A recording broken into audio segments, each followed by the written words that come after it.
I apologize for any mispronunciation of names during this video. Viewer discretion is advised.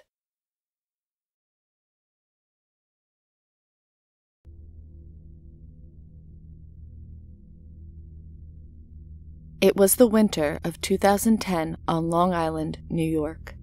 A canine police officer and his cadaver dog were out on a training mission when they came across a morbid discovery.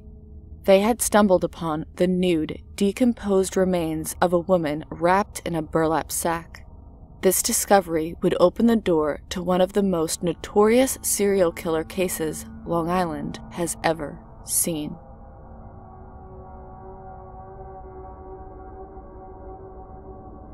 The hunt for the Gilgo Beach Killer actually began in May of 2010 when escort Shannon Gilbert of New Jersey was reported missing. Sources said that she was last seen in the Gilgo Beach area fleeing from a car. Shortly before her disappearance, Gilbert reportedly made a 911 call stating that they were going to kill her. Hopeful that the found corpse may be connected to Gilbert's disappearance, the police began to comb the beach for evidence. However, they got more than they bargained for when 4 more bodies were discovered, also nude and wrapped in burlap sacks, like the first victim. Unfortunately, none of the bodies belonged to Shannon Gilbert. Instead, they belonged to Maureen Brainard Barnes, Melissa Bartholomew, Megan Waterman, and Amber Lynn Costello. The body of Shannon Gilbert would later be found on December 13th behind some of the residential houses that lined the beach, in a marsh only half a mile from where she was last seen. A week after the discovery of Gilbert's body, some of her clothes were also recovered. However, the carnage didn't stop there. The police went on to find 6 more victims as they expanded their search. Jessica Taylor, Jane Doe number 6, John Doe, Jane Doe number 7, Jane Doe number 3, or Peaches, and, unfortunately, Baby Doe. Jessica Taylor was the only one of those 6 victims to be identified. Taylor had been missing since 2003, and her body was not intact upon discovery. Her head and hands were found on the beach, while her torso was later discovered in the town of Manorville. A similar fate befell Jane Doe number 6, whose head, hands, and right foot were found on the beach, while her torso was also discovered in Manorville. John Doe was the only one of the killer's male victims. He was an Asian male dressed in female clothing, and it is believed he was a prostitute. Jane Doe number 7's body was divided between 2 beaches, Tobay Beach and Fire Island. Now, Jane Doe number 3, better known as Peaches, because of the tattoo discovered on her dismembered torso, was actually discovered back in 1997. Only her torso was recovered from a green plastic storage container located in Hempstead Lake Park, not very far from Gilgo Beach. When the police started investigating the beaches as part of the 2010 case, they came across the remaining parts of Peaches in a plastic bag near Jones Beach State Park. Lastly, in the year 2011, the especially unfortunate remains of Baby Doe were discovered. Baby Doe was also found in Manorville, just like the torsos of Jessica Taylor and Jane Doe number 6. She was believed to be between 18 and 24 months, and upon DNA testing, it was discovered that she was in fact Peach's daughter. The experts believe scattering the 2 bodies was an attempt to throw off the authorities. More disturbing information also came to light relating to one of the first 4 discovered bodies, Melissa Bartholomew. In 2009, when Bartholomew originally disappeared, her younger sister received text messages and phone calls from her missing sister's phone. The caller used derogatory terms such as whore when addressing Bartholomew's younger sister, and the man on the other end also asked to speak directly to her. Sadly, the man never stayed on the line long enough for any of the calls to be traced. These disturbing calls stopped almost as quickly as they came once the media picked up the story.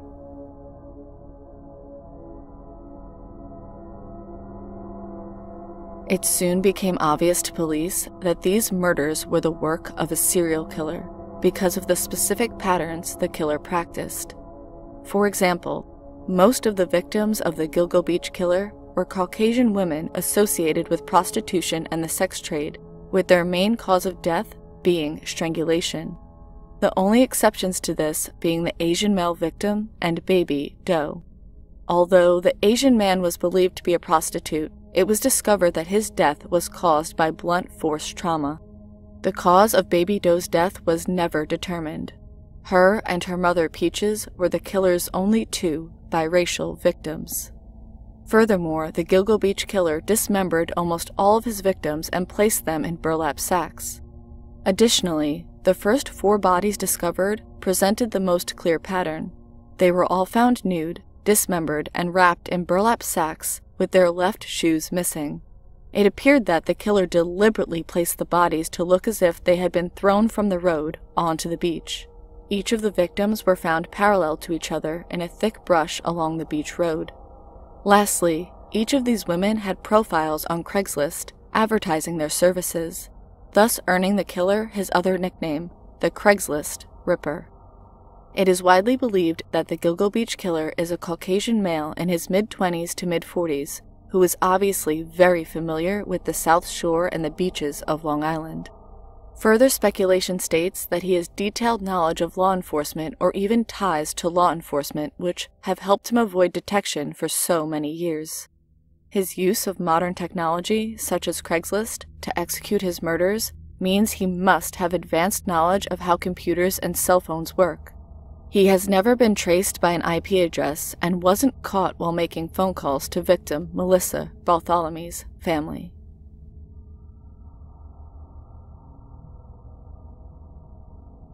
There has been much speculation to who the Gilgo Beach Killer might be, but nothing official has ever been proven.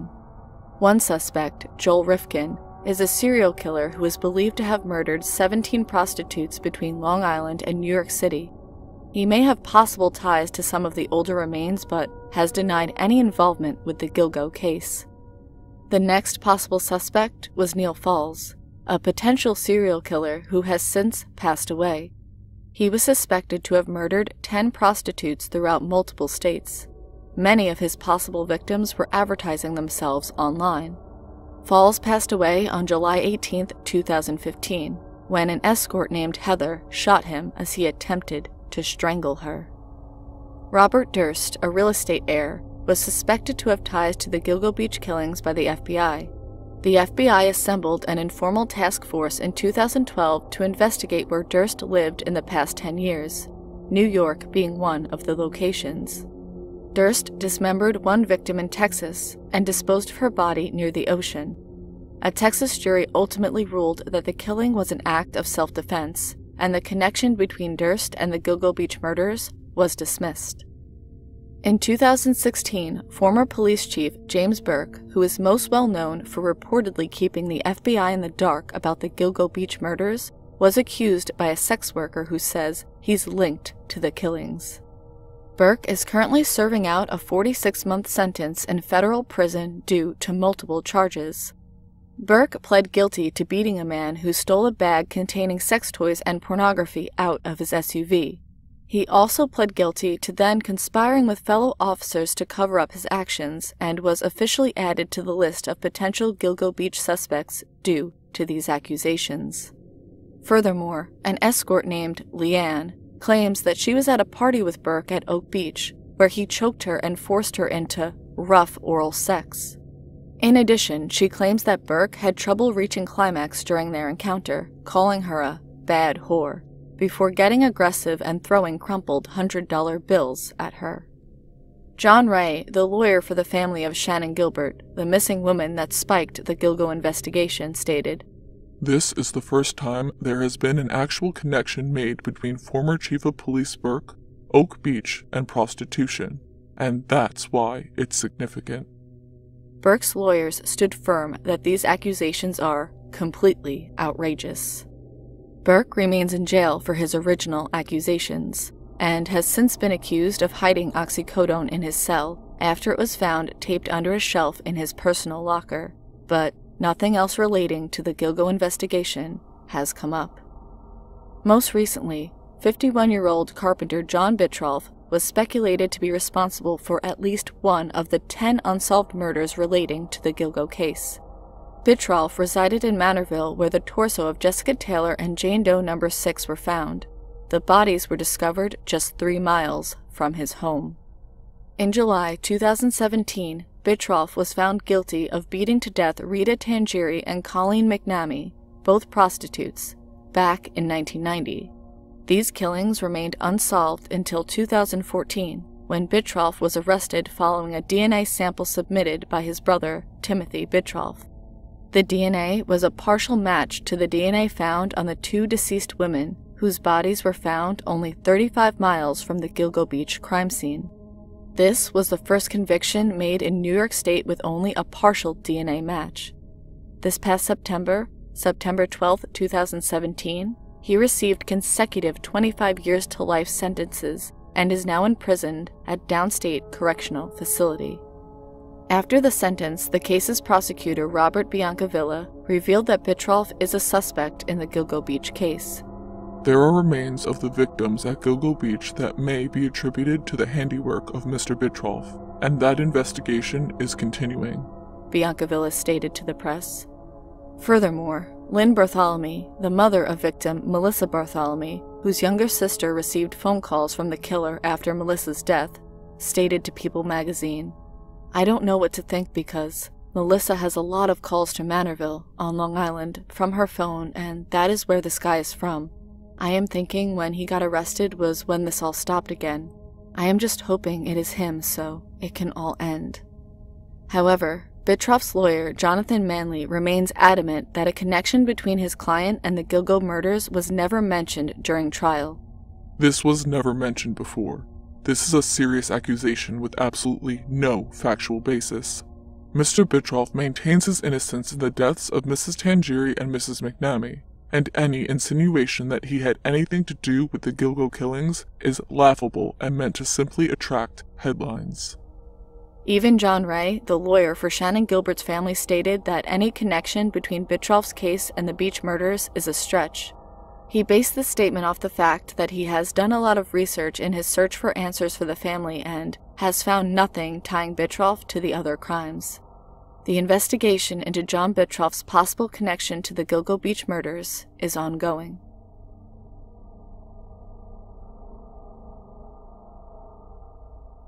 There are still many unanswered questions and loose ends when it comes to the Gilgo Beach Killer.